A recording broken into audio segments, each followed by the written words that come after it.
And we're live. Hey everybody, how you doing? It's your man James, Mr. Sequential Treasures, back again for another installment here of our little discussions called Sequential Thinking. I want to thank all you for joining me today. Hope you guys are doing well. Hope you had a good Fourth. I certainly did. It was very nice.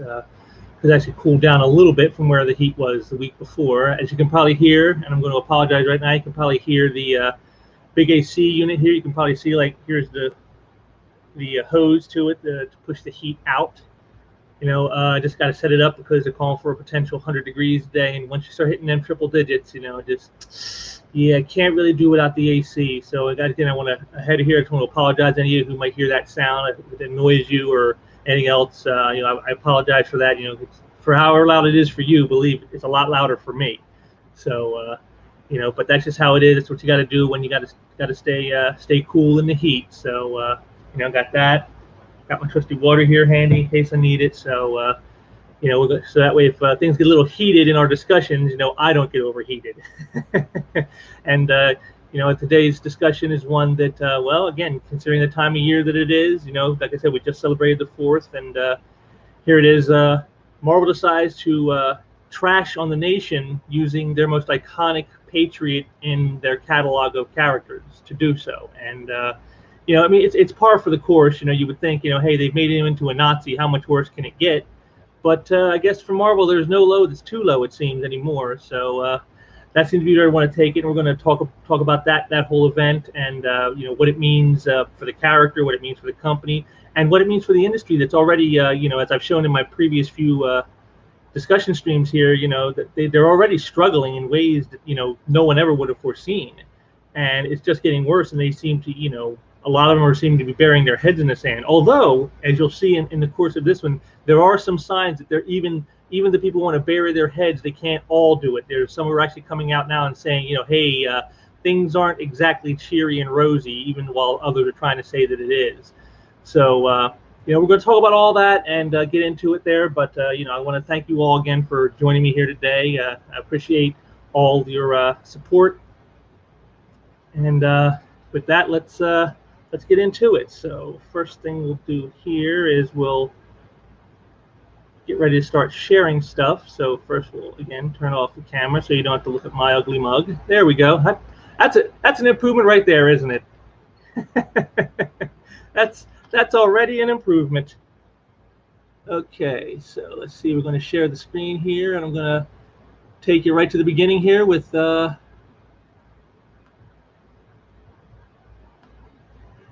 this one right here. It's Bounding into Comics. And, they got the story right here for you. Marvel reveals Steve Rogers no longer believes in the American dream in the first issue of United States of Captain America. Now, we all knew that this book was going to be a shit show. We've seen for months the previews of the new Captain Americas are going to be unveiling. First we've got a gay hobo Cap, and then we got a FloJo Black Cap female, and then we got the I don't know how to put it, just the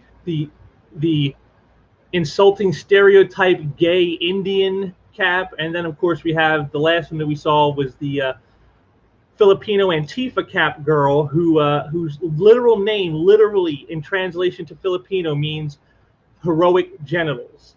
I'm not making that up, folks. You can look it up. It's all true.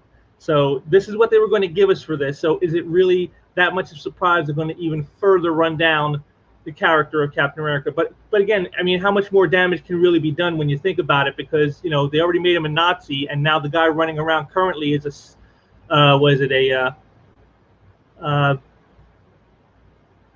simulacrum of Cap. He's created out of somebody's fantasy of what Cap should be by the cosmic cube. That's but yet leave it to Marvel to take what they've already destroyed and denigrated and just really just rub it down into the dirt. And so here we go. Par for the course for contemporary Marvel writing. The premiere issue of the publisher's Star-Spangled Summer crossover, The United States of Captain America, has revealed that the original super soldier himself, Steve Rogers, no longer believes in the concept of the American dream. And that right there, and it just got released, and here's like some classic Cap. We're going to skim down here to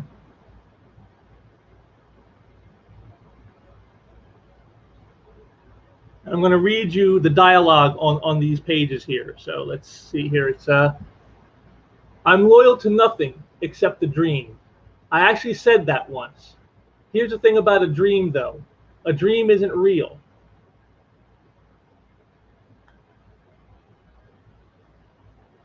When we wake up, it goes away, and we're left with this yearning inside, like something was taken from us. At least that's one kind of dream. But lately, spending my days in this country, as the years march on by, I'm starting to think America actually has two dreams and one lie. Now, see right there off the bat, I mean, you can just see from these images, he's very sullen, he's very dour, very downtrodden. I mean, just right here in that image here of him in the window. I mean, it's just, that this already is a shit show. That's just, and we're just starting. We're just starting on all this. Okay.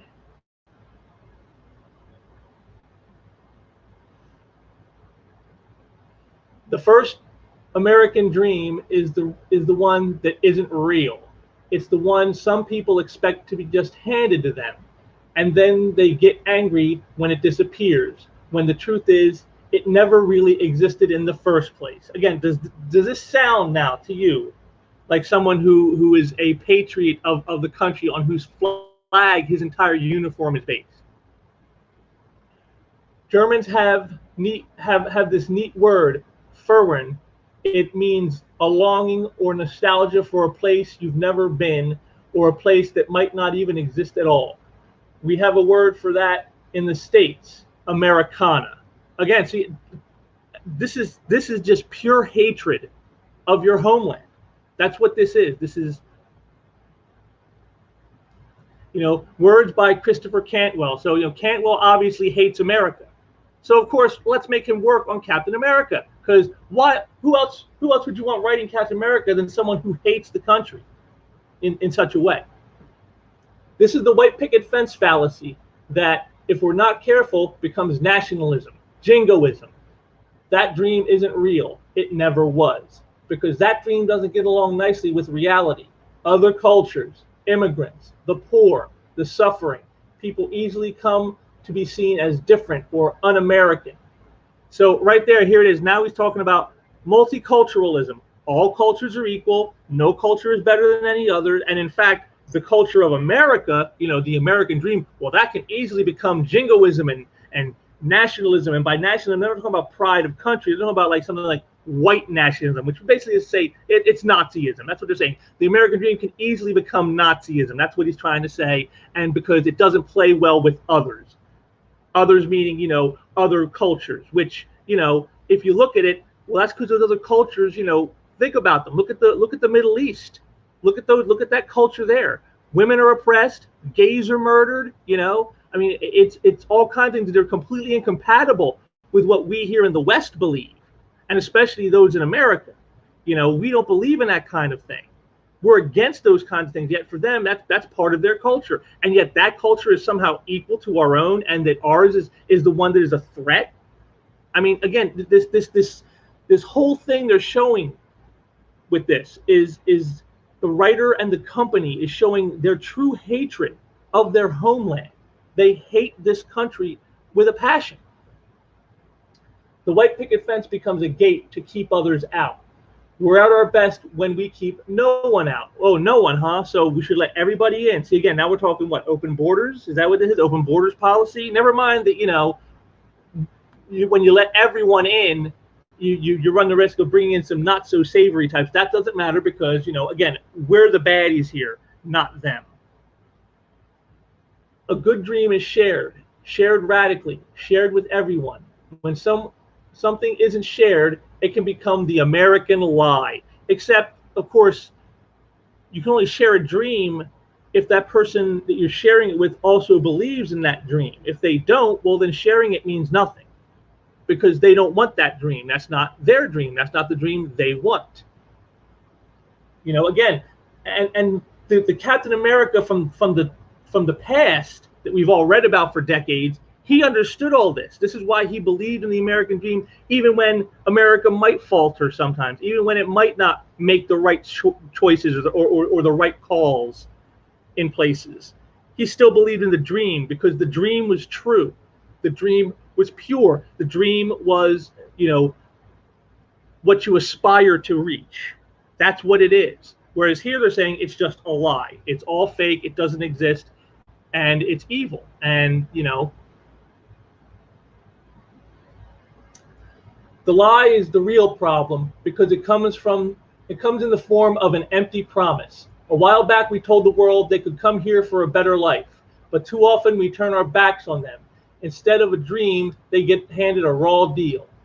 Really. So the country that has the highest standard of living of any nation in the world, the country that has helped defend freedom, has helped a lot of countries, who today are at least somewhat free because of America, because of her sacrifices of blood and treasure and everything else.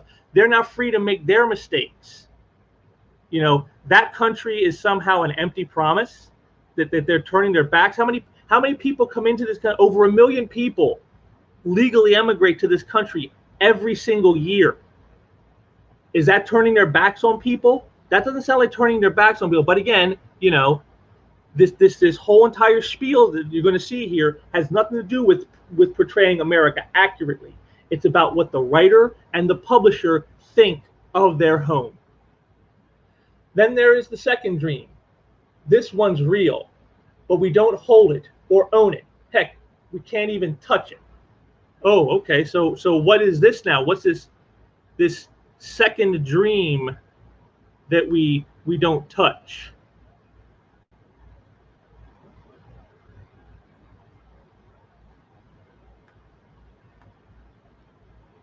Ah, there it is.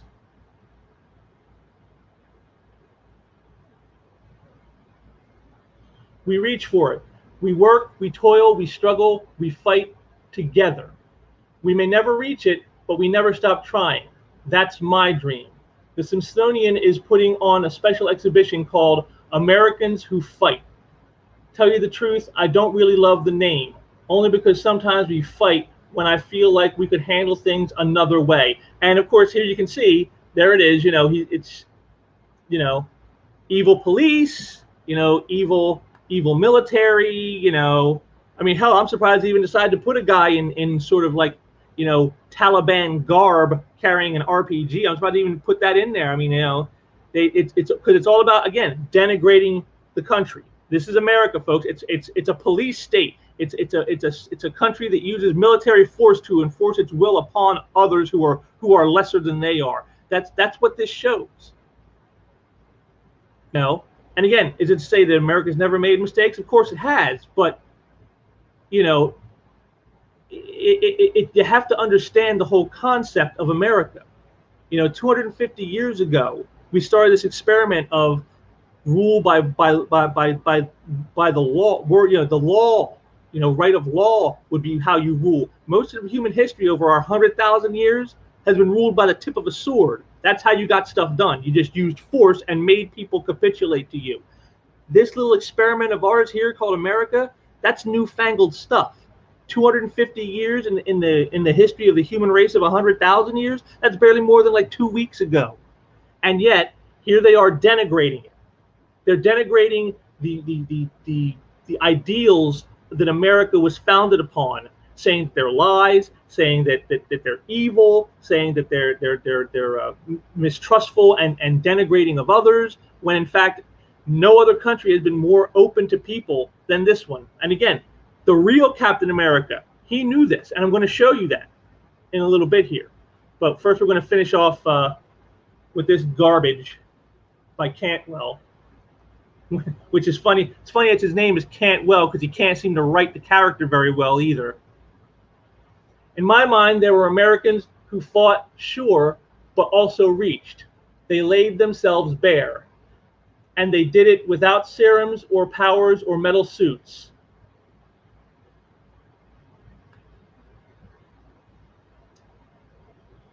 The museum wants to put my shield on display. They have an old replica, but they believe the real deal will mean more to people. But unlike those other folks, the ones who reached with selfless clarity, I find myself too often stripped of what I'm supposed to stand for. Again, this is not Captain America speaking.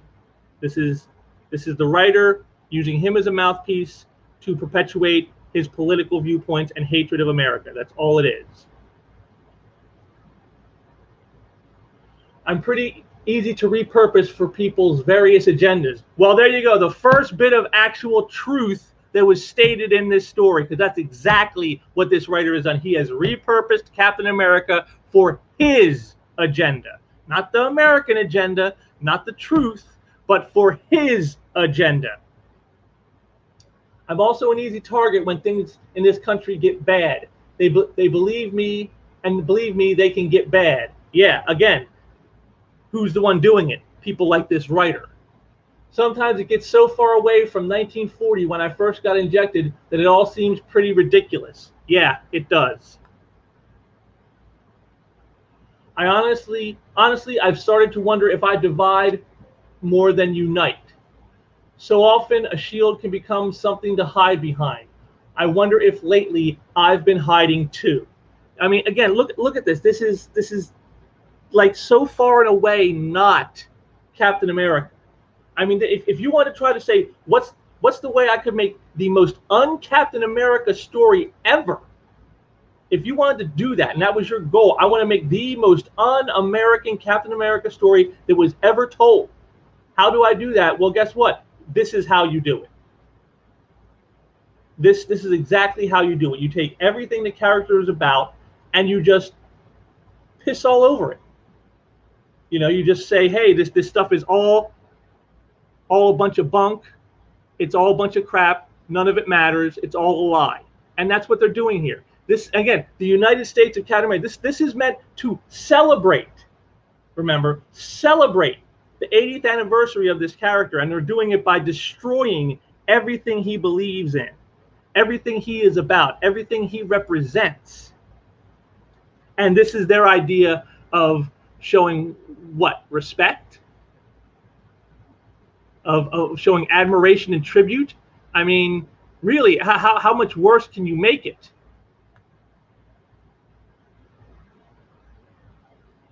But, you know, again, like I said, this is modern Marvel. This is what they do. They honestly don't know how to do anything else anymore. They don't know how to tell great stories with these characters, with these icons.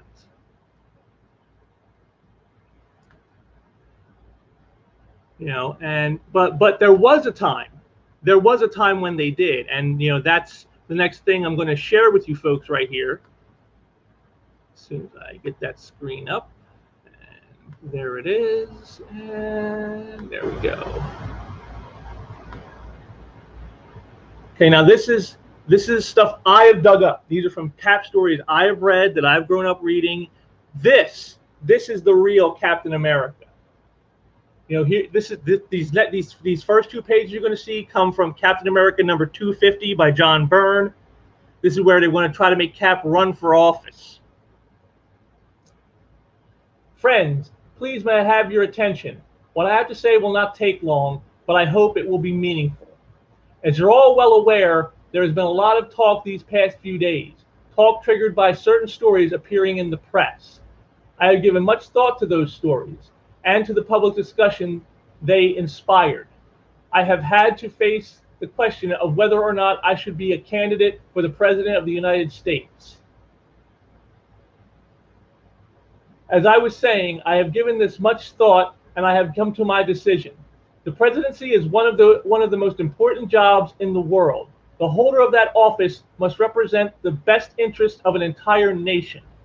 He must be ready to negotiate, to compromise 24 hours a day, to preserve the republic at all costs.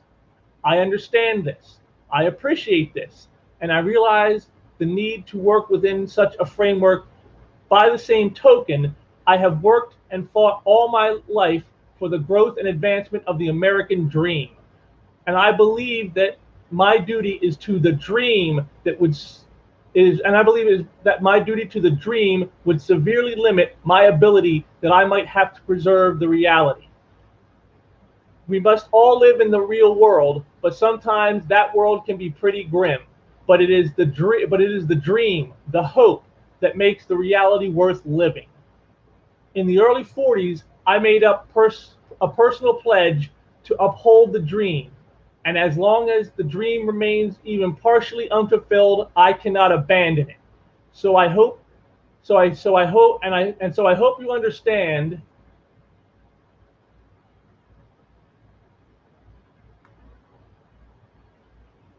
that I cannot, in all fairness, be your candidate.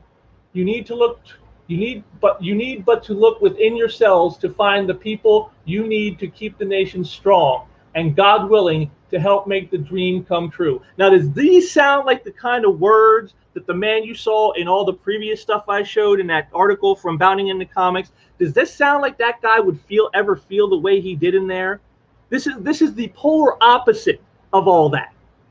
Here it is, he's passing up becoming the president, which he probably would have easily won in the Marvel Universe here. He passes it up because he wants he sees his job as to protect the American dream and to see that it with everything he has, to try to see it fulfilled to its fullest potential. This is what he sees his mission as. Someone like that would never see the American dream as a lie. He would never see it as evil. He would never see it as, exclusionary or derogatory towards others. He would never feel that way. But again, I'll go even further. Here's more. This one is from J.M. DeMatteis and Sal Buscema from Captain America 284.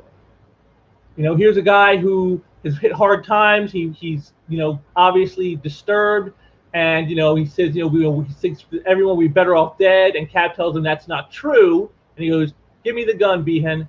This isn't any kind of solution, ain't it? I gave this country all of myself that I had to give. Fought in Korea, worked my butt off for 30 years, never once leaving the straight and narrow. And where did it get me? Nowhere. My kids are growing up with less than I had. My whole life's a freaking joke. I'm a disgrace. Please, Behan, listen to me. I know things are hard, but they've been hard before. I grew up during the Great Depression. If ever there was a time for giving up hoping, that was it. But we didn't. But we didn't stop hoping. We hung on. We hung on, man. And in time, things did get better. Not overnight, but slowly. And I swear to you, they'll get better again. Again, here's a guy who's talking about being in the worst of circumstances in this country, and yet he still didn't give up the hope. He still didn't give up the American dream. Even in the darkness of the Great Depression, one of the thing that the famous bard said, the times that try men's souls, and he didn't give up hoping. He didn't give up the dream. And yet he's going to look at today with all our advanced technologies and all the prosperity, and that we have the advances in medical science, everything. People living longer than they did back in his day. In the 30s and the 40s, people are living longer today. He's going to look at all that and say, well, America's pretty damn evil. The American dream is just a lie. No, that's not true. That is absolutely not true. And again, here's more from the Infinity Gauntlet, number 4, Jim Starlin, and I believe this page was drawn by Ron Lim. Cap facing down Thanos. As long as one man stands against you, Thanos, you'll never be able to claim victory. Noble sentiments from one who is about to die. I lived my life by those sentiments. They're well worth dying for. Bang. There it is. A man facing a foe he knows he cannot possibly beat. A foe whose power dwarfs his own, and yet he stands. He does not shirk. He does not falter. He does not turn tail. He does not give in to despair and hopelessness. This is Captain America. This is who that character is. And now we come to one of my personal favorites. This is one of my personal favorite stories ever. Marvel Fanfare number 18 by Roger McKenzie and Frank Miller. And in this scene, in the page before, Cap had saved a bunch of guys who, in actuality, were the bad guys of the story. He saved them from a burning building. And one of the guys says, "Cap, you got us all out safely." And Cap goes, "Not all of us. She's still in there." And he runs back in. And this is what occurs. Second after second ticks by, and then, just when it seems impossible that anyone could stay alive in that raging inferno, look, and here comes Cap, running out with the flag. This belongs to all of us, but it's not for free, and it doesn't come easy. It's America. America doesn't hand you things on a silver platter. Sometimes all she offers is hope. Does this sound like a man who would despair the way we saw that other guy in the Bounding into Comics article despairing? Does this sound like a man who would ever feel that way about his homeland? And again, here's another one. Ann Nocenti and Mark Bagley from a Daredevil issue, no less, about a guy who thought his American dream was going to die, but he made it happen. That's my Victor. He dreamed his dream again. He can fly. That's the man I know and love. And this is the flag I know and love.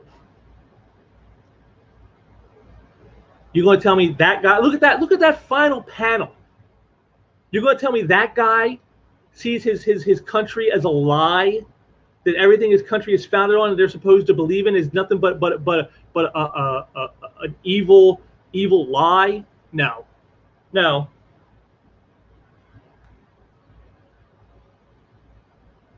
That's just not right. And even here, the final page to Captain America number 454, written by Mark Waid, who himself probably today would write the same kind of crap that Cantwell just did, but yet here he shows the real Captain America. This is him. This is how the character is. Not that bullshit you saw before. This. All the stuff I've just shown you here, that is Captain America. That is what the character is about. That is what the character stands for.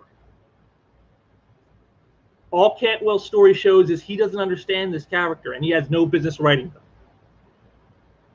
But then again, it shouldn't be a surprise to any of us.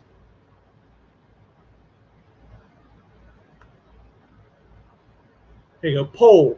Majority of Democrats say U.S. is not a nation with liberty and justice for all. So again, this is where it all comes from, folks. You know, we all know most of the people in the comic book industry lean left. And here you are. This is exactly what Cantwell's story says. This is what he and those of his ilk believe. And they used the most patriotic character probably ever in the lexicon of comics history to be the mouthpiece to expose this very thing right here. And we're somehow supposed to be okay with that. We're somehow supposed to think that's okay.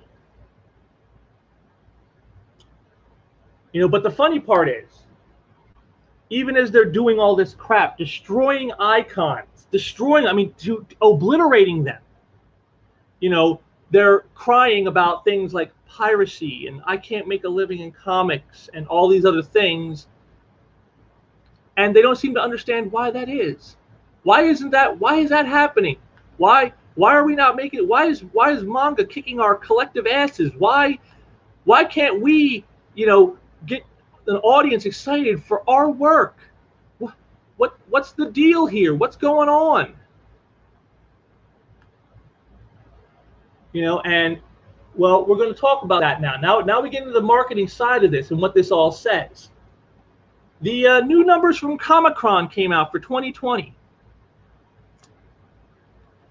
And as you can see, oh, look, it looks like they slightly went up. It says it right here. Comics and graphic novel sales hit new high in pandemic year. That's interesting. Very, very interesting. So let's go through this, shall we? Combined comics and graphic novel sales hit a new high in the pandemic year of 2020, according to a new joint estimate by ICV2, and Comic-Con. Total comic and graphic novel sales to consumers in the US and Canada were approximately $1.82 billion in 2020, a 6% increase over sales in 2019. The increase was due to strong sales of graphic novels online and in mass merchants and strong digital sales, which overcame big declines in comic book store sales. So right here we're saying the comic shops really took the hit last year, and it's only because of online merchants and digital downloads that comics somehow were able to get a supposed gain, but we're going to see that gain isn't all that it's cracked up to be. Sales of kids' graphic novels in mass merchants and online drove graphic novel sales early. As the pandemic went on and anime streaming grew, manga sales took off. In the comic store channel, the 7-week shutdown by Diamond Comics distributors and subsequent publisher cutbacks in periodical releases were a drag on sales, even as demand surged in the second half of the year. So right there, it's not the comic book industry that is doing well, the American Western comic book industry. No. Manga sales and kids' graphic novels, things like Dogman and Raina Telgemeier, things that have nothing to do with the mainstream Western comic book industry, things that like Captain America is a part of, they were down. The shutdown by Diamond, we all remember that. The cutbacks that they've made, cutting off titles here and there, even the bloodlettings at DC, remember those? All those people in the upper echelons who got their pink slips, all that stuff went down. Why? Because they are in trouble. It is manga and kids books that are driving the sales. And of course, you can see here, other channels, 35 million. That refers to most likely the crowdfunding, most of which are by people who have been forced out of the mainstream comic book industry. And this is where they now go to try to sell their wares, which that has grown substantially. Last year, if you recall, it was 10 million listed. Now this 35 million. It's all triple the amount for the previous year for crowdfunding. So there you go. You know, this is the reality. The truth is, it's not American comic. The 1.28 billion is because you drag in crowdfunding and you drag in manga and you drag in kids books. You drag in all these ancillary things that are not the American Western comic book industry. Because if you went just by those numbers alone, all these bars you see here on the side, they would be a lot lower, and the last few years would be, instead of being an increase, would be all downcrease. And we all know this. We all know this. We've all seen the Diamond sales. You know, they're lucky to get 5 books over 100,000 copies sold.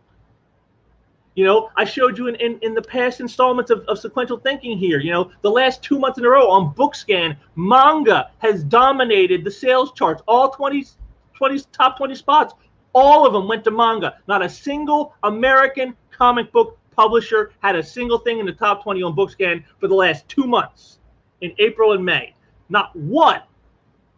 But yet they're going to tell you, oh, look, comics are doing so great, 1.28 billion. Yeah. Tell me another one. Tell me another one. You know, it's insane. It's insane. Oh, looks like I lost it here. Hold on, let's try to share again. Share screen. Sorry about that, folks. A little boomerishness going on. Wouldn't be quite so much fun if there wasn't. There we go. Now you can see it. There it is. There's the bar graph. You can see all incline, 1.28 billion for 2020. You know, but like right here it says it. Sales of kids' graphic novels in mass merchant and online drove graphic novel sales early, and as the pandemic went on and anime streaming grew, manga sales took off. In the comic store channel, the 7-week shutdown by Diamond Comics distributors and subsequent publisher cutbacks and periodic releases were a drag on sales, even as demand surged in the second half of the year. So again, what happened is the reason for this growth is all because of manga and kids books.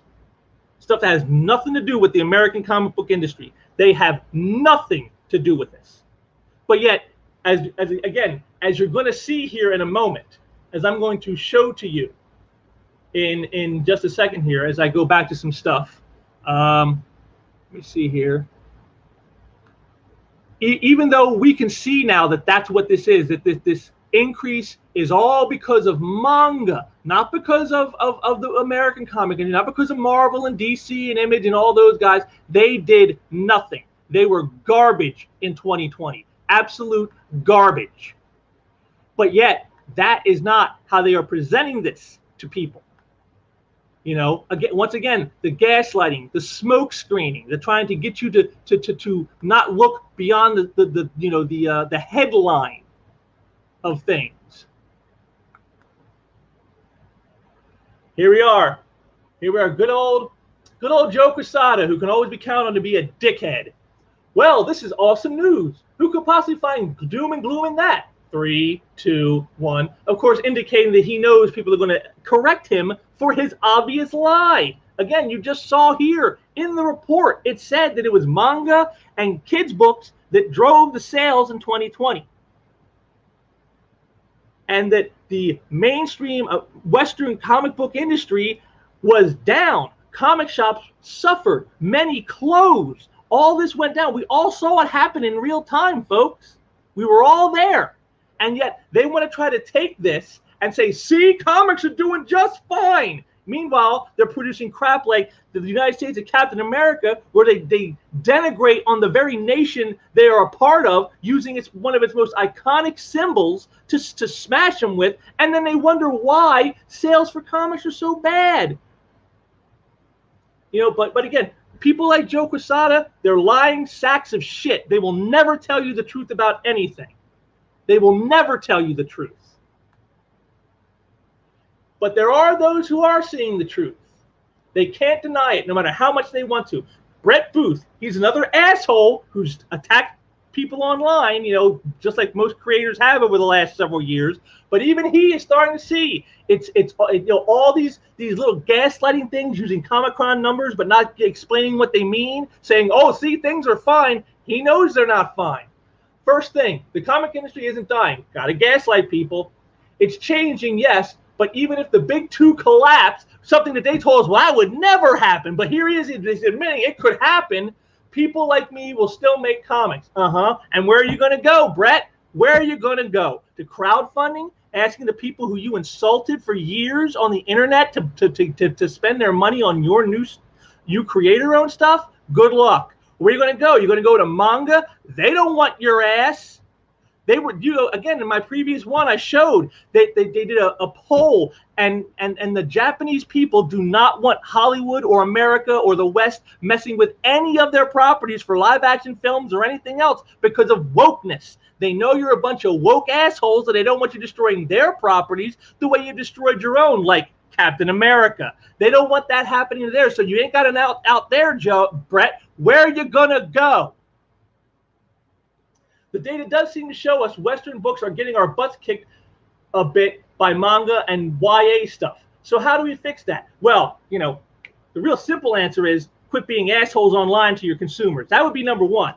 Number two would be actually making stories that are respectful to the creations you're working on, and that do not insult the intelligence of your audience and do not denigrate them. That would be number two. And number three would be actually to keeping your damn politics to yourself and keeping them out of the books, and actually writing the books to be entertaining, not to be, you know, moral scolding. That's what I would say would fix it. But are they going to do it? I very much doubt it. But again, you're going to see here, it's funny. It's funny how this is starting to all trickle down now, because they can't keep a lid on it anymore. You know, and here it is, everyone's favorite cum dumpster, Heather Antos. Even she is having to admit stuff that a few years ago she'd have told you were just a conspiracy theorist and a bigot to think these things. But now they're saying it too. But we'll start at the top here with Riley Brown, who is a comic book artist. I don't know if he's done any attacking on the consumer base, but he says, I don't think we're getting our butts kicked by YA because that's a different audience. Gee, that's kind of odd, don't you think?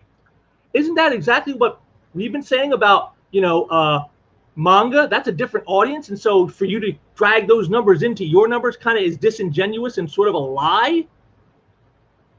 But yet here he's admitting that it's a different audience. So that way we can't, well, I don't want to say that they're kicking our butts because, they could cater to a different audience than we do. Well, if that's the case, then you're doing a shit job at catering to your audience while they're doing a great job catering to theirs. So either way you want to slice it, Riley, it doesn't look good for you guys. Theoretically, they'll read Dogman, and then a few years later will either read Invincible or Notaro. That transition is where we're getting pwned. Well, it's one of the places you're getting pwned, my friend. But yes, you are correct. That is definitely one of them. They are pwning you there, but they're also pwning you in sales. They're pwning you in how to market. They're pwning you in listening to their consumer base. They're pwning you on multiple levels. So then, Brett Booth, how do we get that audience though? And a short answer is you don't. You don't, because they don't want your woke bullshit. And then here comes Heather. By understanding what the audience wants to read and giving it to them, not forcing them to change their taste to what the general you, not you specifically, want to make. Holy shite! When did she run off and join Comicsgate? That's what they've been saying for 5 freaking years. Stop making this woke bullshit that doesn't appeal to us, that doesn't do any does disservices to the characters you're working on, that insults our intelligence, that denigrates us. Stop making that garbage and go back to making entertainment the way you used to, with the characters acting the way they're supposed to act, with the characters doing with adventure and action and drama, instead of a bunch of talking heads sitting around talking about their feelings and eating food and whining about how the white man is evil. Maybe if you stopped doing that and went back to doing what you did back, I don't know, in the 80s and the 90s, maybe we would come back and, oh my God, that's what they've been saying. And now here, Heather Antos, the poster child for the victimization class. The woe is me because they made fun of a picture of me online. 4 guys made fun of me on a picture. Therefore, I'm now oppressed. She is now spouting the very same talking points of Comicsgate. Think about that for just a minute. Someone who was so rabidly anti-Comicsgate, they tried to destroy people's lives. She tried to help destroy J.E. Lee, because he did a cover for someone who is Comicsgate, and they wanted to destroy him for that. She was involved in this. This woman, she is now mouthing the very words that have been told to her for 5 fucking years. So then we get the next person in here, this Kiko. She goes, serious question. What happens when an audience only seems to want one thing to the point of potential saturating the landscape? How do we get them to give other stuff a chance without alienating them? There's the key now, isn't it? Not alienating people. Not telling them you're bigots, you're racist, you're white supremacist, you're all this and that, and that we don't want your money, bigots. Don't alienate them. And so, Heather, 2 words, smart marketing. Smart marketing, Heather. Like what? Like pretending you were a victim because 4 guys online said you were a fake geek girl in a photo you posted on social media? That kind of smart marketing? The smart marketing of going around calling people bigots and racists and white supremacists for years because they don't agree with the way you do your shitty job? That kind of smart marketing? The smart marketing of attacking your fellow colleagues, trying to get them canceled because they work with somebody you don't like? That kind of smart marketing, Heather? Is that the smart marketing we're talking about? Because that's the smart marketing you've been doing, you and all those in the industry for the last 6 years. That's what you've been doing.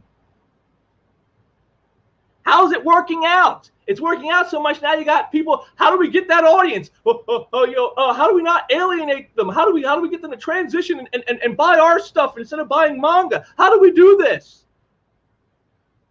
That's where your smart marketing has got them.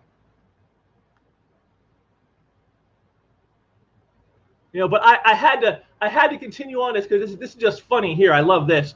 So she continues on. In other words, it's on the companies, retailers, etc. of any product to do outreach to the audience they want, not just expect the audience they want to magically find them. See, so now we're starting to see. See, now she's sort of splitting the hairs here. Now, again, Notice it's on the company's resource and etc. I guess etc. is what? The creators, the editors, the writers, the artists, they all fall under etc. So you're saying that the creators need to promote their work. Instead of going online all day and attacking the reader base, instead of doing that, maybe promote your work instead. Yes. Wow. Again, something else that Comicsgate and others have said for years. For literal years. But, you know, she does it with, you know, you can't just expect the audience you want to magically find you. And so, see, that's where I think this is going is she's not talking about the audience they've thrown over for the last several years, you know, calling racists and bigots and all that. She's talking about the audience they wanted to throw them over for. You know, the audience that a lot of people would call the phantom audience, the one that never showed up. You know, we alter these characters. We've replaced them with diversity hires. We've changed their sexual orientation and their genders, and we've done all these things to try to attract this audience, and they didn't show up. And that's because the people they were trying to attract never cared about comics in the first place. And if they thought of them at all, they hated comics. They hate them. That's why they like them doing these things, because it destroys the comics. And that's what they like.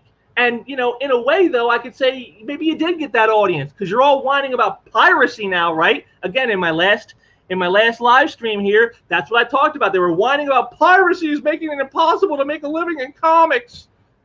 Well, that's the audience you cater to. That's the audience you wanted to find you. They don't want to spend money on this stuff. So they'll just steal it online. They'll rip it off a file sharing site and not have to pay anything. They were never wanting to support you. They just wanted you to destroy what they hated and to hurt the people who loved it. That's what they wanted, and you gave them that. They were never going to give you money, but I do love the guy underneath here. You know, you don't even do that for your own audience. Yes, they don't. They don't do it for the audience they did have. The audience that now is pretty much no longer there. Which is why they're whining about piracy. Because, see, that was the audience that was willing to pay for stuff. You give us stuff we like, we'll pay you for it. But now they don't do that. Now they make work that they don't like and tell them they're a bigot if they don't like it and that we don't want your money Nazis. And then all of a sudden now they wonder why they can't make money in comics. But yet, don't forget, comics are doing great, folks, because look, 1.28 billion. 1.28 billion, it's a record. Yes. And I'm sure the Japanese appreciate your excitement at their success. I'm sure they're very thankful you're happy for them.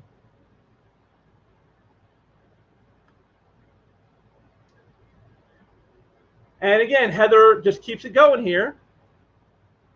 Because the content in them isn't what the book market audience wants also. You can't force an audience that isn't interested in your content to magically be interested in said content. See my previous tweets, smiley face. So again, when did you join Comicsgate, Heather? When did you join? If I check your bio, will you have hashtag Comicsgate in there? Because isn't that what they've said? You're making content we don't like. And we're not going to like it just because you call us bigots. I mean, again, you know, if this hadn't been so damaging and so harmful to the industry and to the characters and to the audience, this would almost be funny. The very people who have brought the industry to its knees are now saying the things that those who told them to stop said to them years ago. And you know, the lack of self-awareness is hilarious in its epicness. But again, take note here. Look at the date on this tweet. July 1st, right? July 1st at 8:30 in the morning. And then her other one here, oh, look, it's July 1st at 6 o'clock in the morning. So, okay, so early in the morning, she's talking about smart marketing, and you got to make books that people want to read, and you can't just make it what you want it to be about, and you don't want to alienate your audiences, and they're not going to magically come to you because you demand that they do. And then what do we get? Oh, well, you know, that didn't last long. You know, leopard doesn't change their spots. Love when white Americans use the excuse of traditional views as an excuse to be bigots, as if other cultures and traditions don't also exist. July 1st, 5:55 p.m. 12 hours. She couldn't go 12 hours And see, this right here is what they've been doing for the last several years. And this is why their sales suck. And this is why the audience has left. And this is why the audience they've gotten are nothing but a bunch of, pirating thieves. This is what they've brought upon themselves with stuff just like this. I guess this is her idea of smart marketing. Is that what this is, Heather? Is this your idea of smart marketing? Let me just insult white Americans who spend money, who might buy our products by saying they're a bunch of bigots. Let me do that. That's such a great idea. I'm sure you're going to see much success out of that, Heather. Like I said, it would be hilarious if it wasn't so harmful and damaging. It truly would be, because there's no other way to see that. And I like Jerry Bingham's comment here to me on it. He goes, love it when non-white Americans label white Americans and believe that. Love it when non-white Americans label white Americans and believe they're not being bigots. Yeah, that's true. They do. I'm sure Heather thinks she's not a bigot by saying this. But yes, she is. You're the bigot, Heather. Right here. You're the bigot. But of course, they'll never see that way, because for them, it's all about I'm hitting the people I don't like, so therefore it's okay. The people I don't like are the evil ones, so therefore it's all right to denigrate them. Just like it's okay to denigrate Steve Rogers in his own book there, because, America is evil, so therefore it's okay to denigrate it. These white Americans, they're evil, so it's okay to denigrate them. Do you see the mentality here? Do you see what's going on? But this guy here, K Dash, he pretty much says it all in just a matter of a few sentences. We probably need to start a distinction between these two for these fools. I'll make it simple. Manga, comics made in Japan primarily for Japanese audience. Comic books, comics made in the U.S. primarily for no one. Thanks for coming to my TED Talk. And that's it. That pretty much bottom lines it for you right there. Who is that book? The United States of Captain America. Who is that book for? Who wants that? Who wants to read about a dour, sour, bedraggled, sort of, hateful Captain America who hates his own country, the country whose own flag is his uniform? Who is that for? Who wants to read that? I mean, if you were a fan of Captain America, in the 80s and 90s, like I was, you want to read that. That's not Captain America. That's not something you're interested in. And the people who hate America, well, yeah, they hate America already. They don't need you using one of the most well-known American icons to say, look, we hate America too. They already hate it. They're not going to buy your book. So who is it for? Who is that book for? And the only thing I can think of, it's for the people in the industry who hate America. This is a circle jerk for them. Look, fellow colleagues, I hate America like you. Yeah, good job, Cantwell. Yeah. I mean, that's all I can see. Anti-American assholes who want to backpat each other in the industry. So they make these books. But ain't nobody buying them. Ain't nobody wanting to read them. Ain't nobody cares about them. When they make the movies, the multi-billion-dollar movies, are they using these stories? No, they're not. They're using the classic stuff from the 60s, 70s, and 80s. All the good stuff, where it was about building up characters and creating awesome stories and the event storylines that were just like, blew your mind. Not this. And that's what the Japanese still do. They are masters of this. The Japanese, they know how to market, my friend.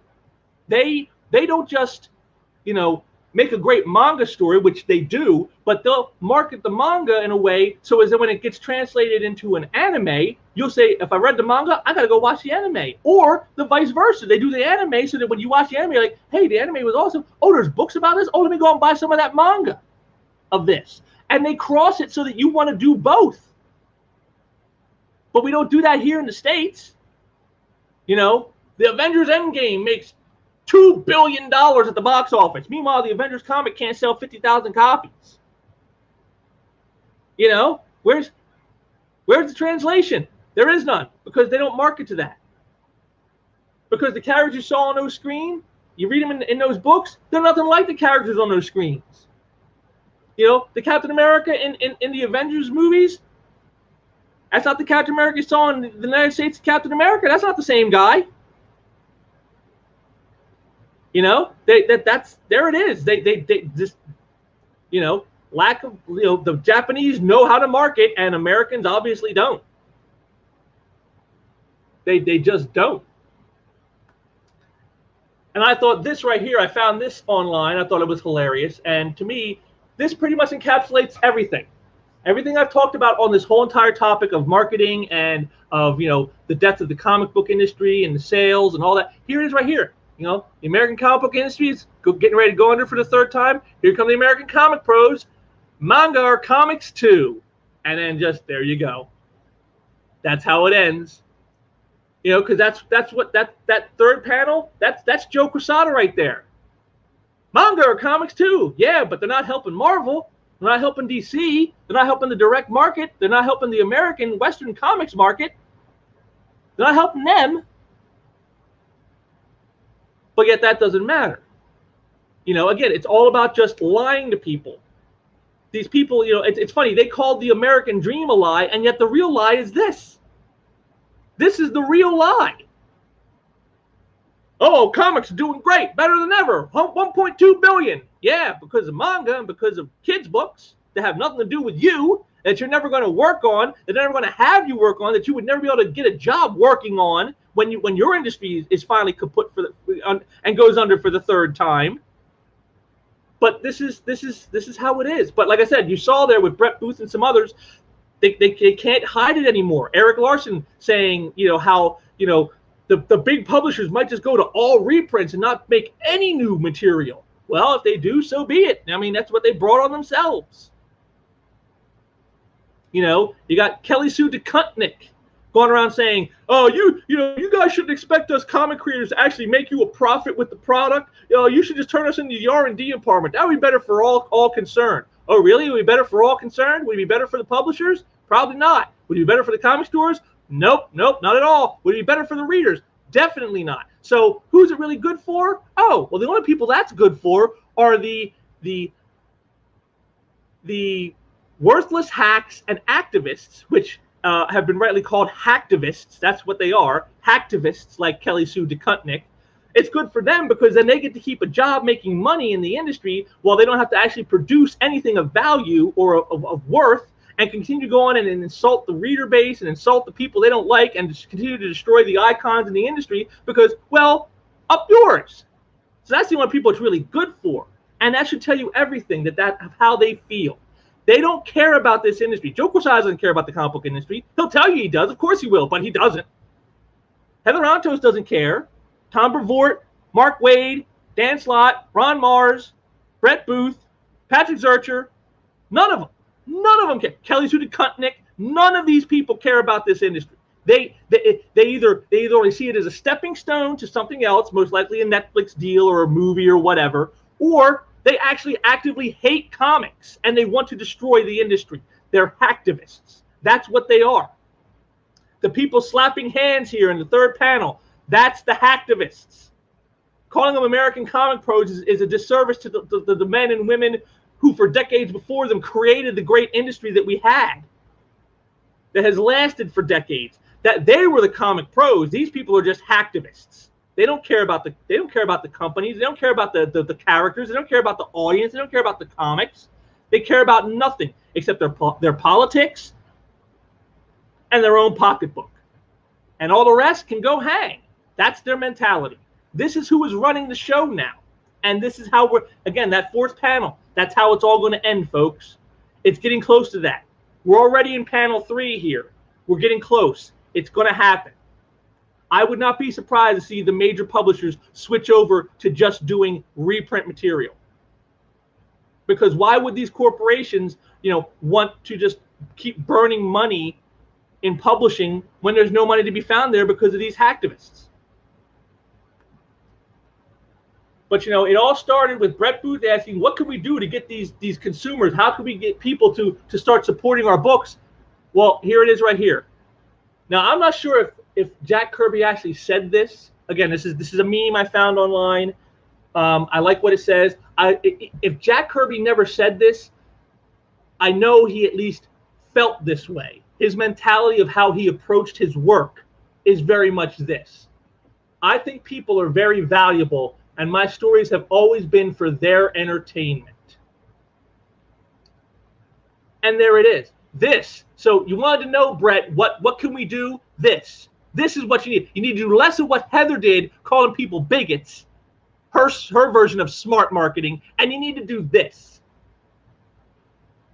Jack Kirby saw his audience as valuable to him, valuable to his industry. And so he created stories to entertain them so that they would remain his audience. That is what he did. He didn't say, let me scold them and tell them what to think and how to feel, and let me show them how much I hate America by taking one of the most patriotic characters ever created and show them being all dour and down on America. He didn't do these things. He understood. He understood what mattered. And this is what needs to come back. If there's any hope of saving the American comic book industry, and at this point, I'm not sure that there is. 2-3 years ago, maybe I'd have said, yeah, we could still save it. Now, I don't know. But if there is any hope, this has to be the standard. This is what all those working in the industry have to believe. And if they don't want to do this and they don't want to believe this, they should leave. Just leave, get out, and don't come back. Or at the very least, don't work on any major characters at a major publisher. Just go off into the indies somewhere and do your own little, bitch planet type stories where people can ignore them and you can toil away in obscurity that nobody cares about. Leave the icons alone. Leave what keeps this industry running alone.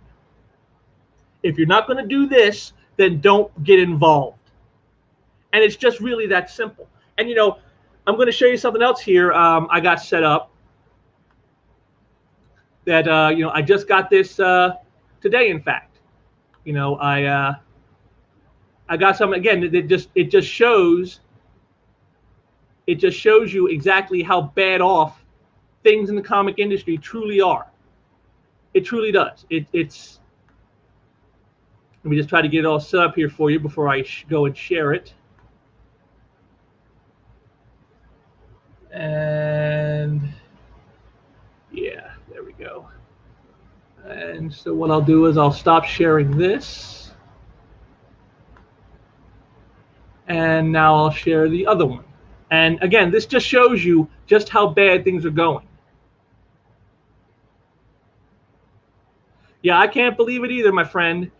Davion, I can't believe what's going on in the industry either, man. It's totally ridiculous. It's absolutely ridiculous what's going on. I don't know what these people are thinking. I don't think they are thinking, to be honest. I mean, there is, again, how could you sit there for an hour or whatever telling people you got to smartly market stuff and you got to make sure you make stuff that they want to read, not stuff you want them to read, and you can't expect them just to show up because you want them there, and then go and call people, bigots. I mean, how do you do that? I don't understand how someone can go to that. It stymies me. But I got this email. Now, I get my comics, the few that I'm still getting anyway, from a discount comic book service online.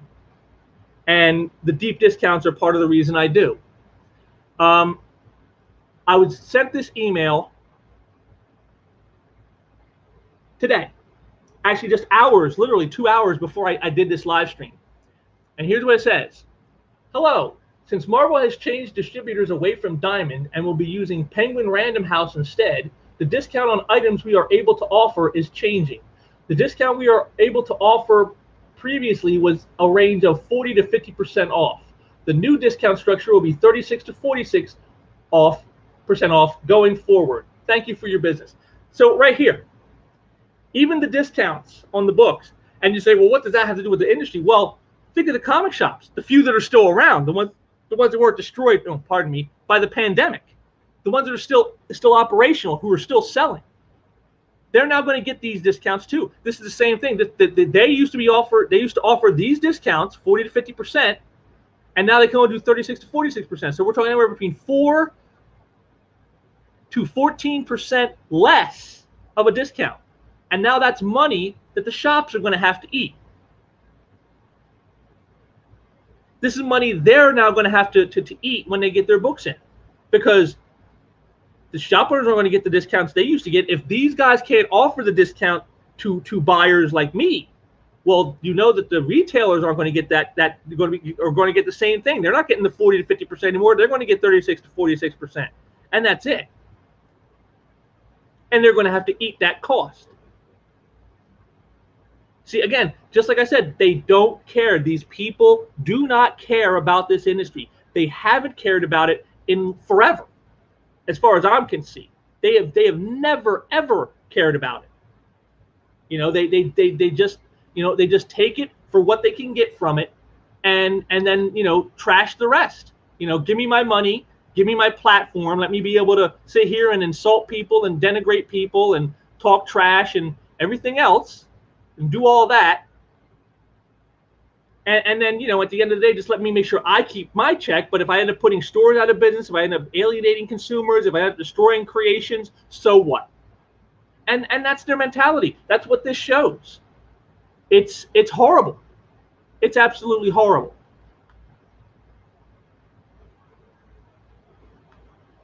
You know, and it's just what it is.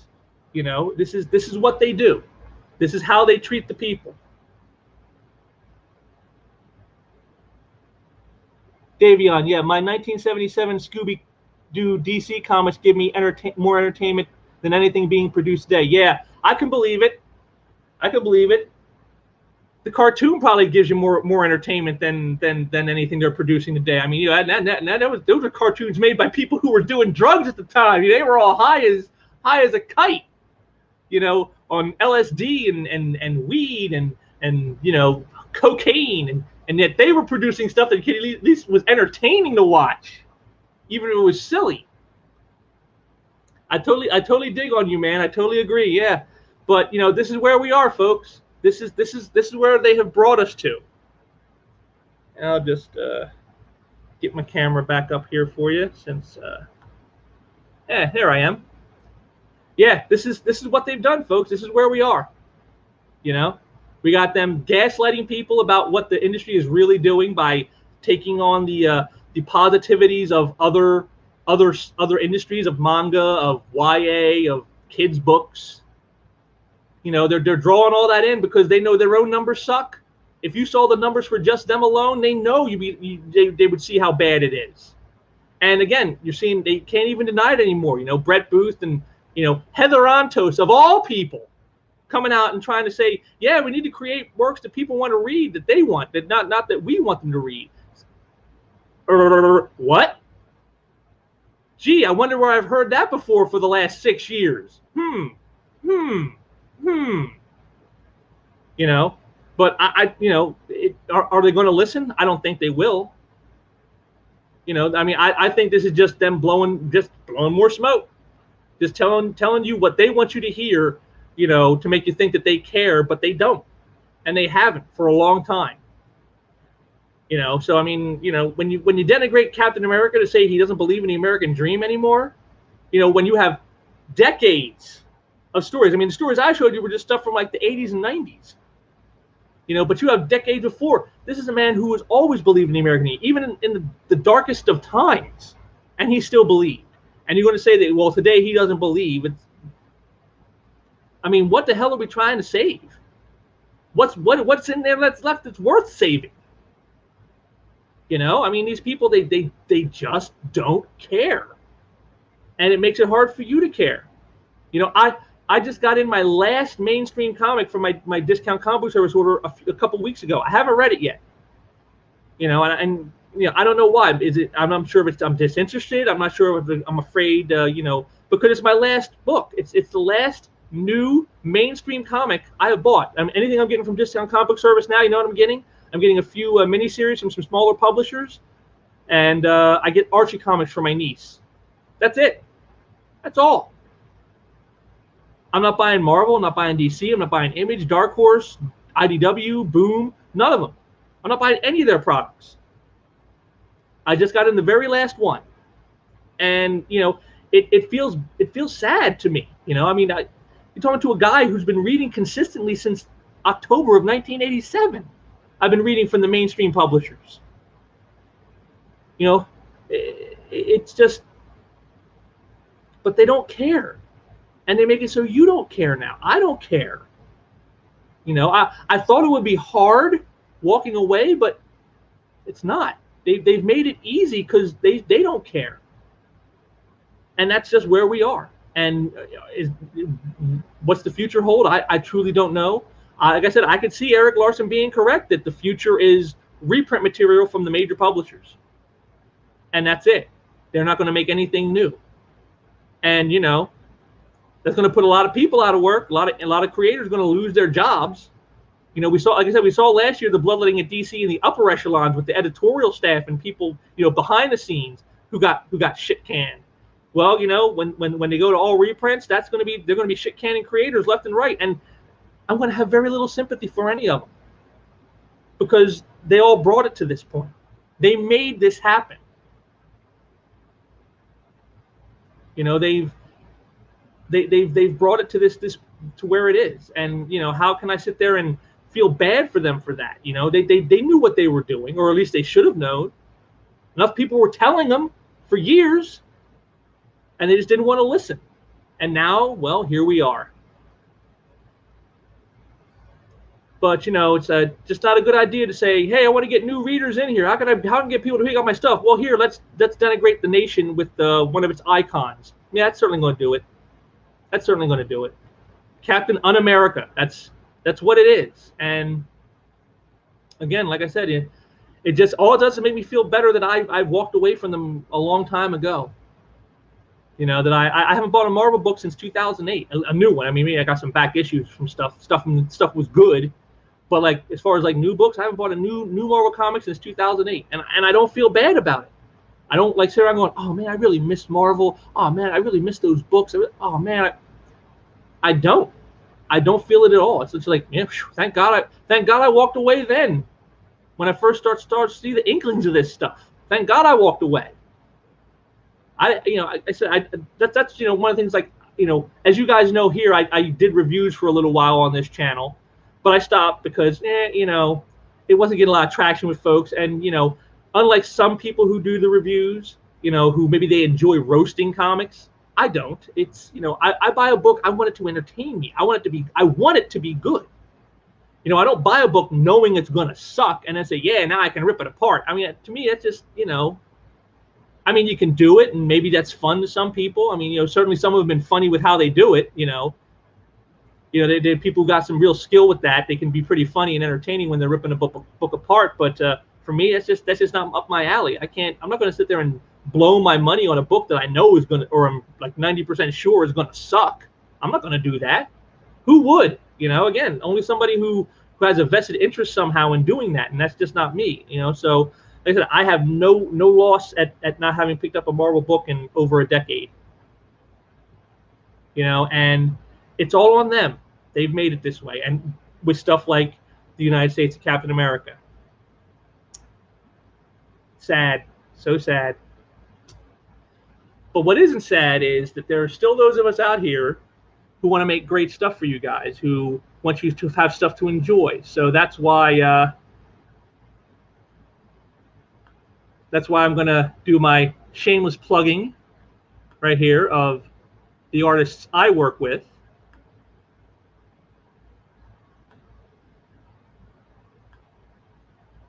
And here's our art gallery filled with awesome art. Filled with great stuff that that the artists have done over the years. You can see here's great stuff right here. We got like a great 80s page here from G.I. Joe. We got Star-Lord cover, X-Men gatefold wraparound cover from the 90s, you know, and here's some new stuff I just posted from the last shipment by Bob Smith. I just posted some of this stuff up. Some of it's sold already, but there's still plenty left. You can see lots of great artwork, lots of great stuff, you know, 70s stuff, 80s stuff, 90s stuff, and the present, you know, just tons and tons of great stuff from multiple companies, multiple artists. And all my artists, I can guarantee you, they don't think you're bigots. They don't hate you. They don't think you're Nazis and not want your money. Believe me, they do want your money. We want your money. We don't care what your politics are. We don't care who you vote for. We don't care about what social issues matter to you or don't. None of that is important to us. All we care about is giving you great art by great talent at a great price. That's what we do here. That's what we live for, and that's what we want to give you. So, you know, head over to our art gallery right here. You can see it right here. Just head on over. It's linked down below. Check that stuff out. Like I said, you'll find lots of great art. Back when comics were actually worth reading, when they were worth reading, instead of just crying about them and going, man, that really sucked. And if you want to make sure not to miss out on cool stuff that goes down, you can always make sure to head on over to our MeWe group. This is where we are here on MeWe. That's where I'm at. You can see here, you know, did a post here for 4th of July with Captain America, the real Captain America. This is Captain America right here. That's Captain America, not that guy you saw whining and bemoaning the country. This is Captain America right here, and we all know that. And you know, we got great stuff here, great art. I do my weekly little piece here every Wednesday, Comic Art Wednesday, where I showcase a nice piece of art by one of the artists. All new books coming out. Whenever there's new books or new art updates, I always make sure to let you guys know. I drop the word. Here's a post I did for Father's Day. You know, we always try to show you guys that we care about, you know, the work. We care about great art, great stories, great characters, great comics, and that's what we want to promote here, and that's what I do. So, you know, come on over here to MeWe. If you're not joined, go ahead and join up, and then head on over and join our group, Sequential Treasures, same name. You can't miss us. Got the great image by Dan Lawless of Wolverine versus Cable. Gotta love that. That's some classic comics right there. And I guess that'll about do it for this this installment here. Got done a little bit quicker than I was expecting. Got through a lot faster. I guess you know, when you're a little more organized the way I was this time, it can get them done a little bit faster. But again, I want to thank all you for joining me, and you know, make sure you hit that like button if you like what you heard here. Help out that algorithm, and you know, drop me a comment down below if you like what you heard. Let me know about it. If you didn't, if you think I'm stupid and I don't know what I'm talking about, go ahead and drop me a comment there. I always want to hear what the folks got to say. You know, the last couple of these discussion streams here have gotten people dropping some comments, and I appreciate that. I thank you all for that. I'm very happy to have you folks, you know, interacting more. That's what I've been hoping for. So let's just keep that going. Also, if you haven't subscribed to the channel, please do. You know, I'd like to get some more stuff on the channel going here, like art sales and maybe art auctions, things like that. But can't do that until the subscriber base is bigger than 77 subscribers. So you know, if you haven't already, please subscribe to the channel, and if you have, share out this video or share out the channel to people, get people to join up, and so we can help build up this train over here, so we can move on to some really cool stuff. Because like I said, I'd really like to move into doing some actual, you know, art sales through live streams. That would be a lot of fun. You know, Mike Vosberg did one on another person's channel last month, and it was a lot of fun. I watched it. It was really great. It's exactly the kind of thing I'd like to do here. So you know, let's get those subscriber numbers up, folks, and we can start doing that stuff here on the regular. That'd be great. I would love to be doing that. So if you can help me out in that, please do. And like I said, both the MeWe group and the art gallery, they're linked right down there below in the description section, so you can just head on over and check that stuff out. And again, I want to thank you all for joining me today. Again, sorry about the AC, but that's what happens when you're hitting the century mark in the temperatures. You got to have something. But I do thank you all for joining me. I hope this was you know, edifying to you, gave you some stuff to think about. And hopefully I'll be back again soon with some more stuff. I've just talked to a few of the artists, so hopefully I'll have at least, by the end of the month, I'll have at least another Art of Unboxing video for you guys to come up, maybe 2. We'll have to see how it goes, but hopefully we'll have at least one of those. And until next time, take care.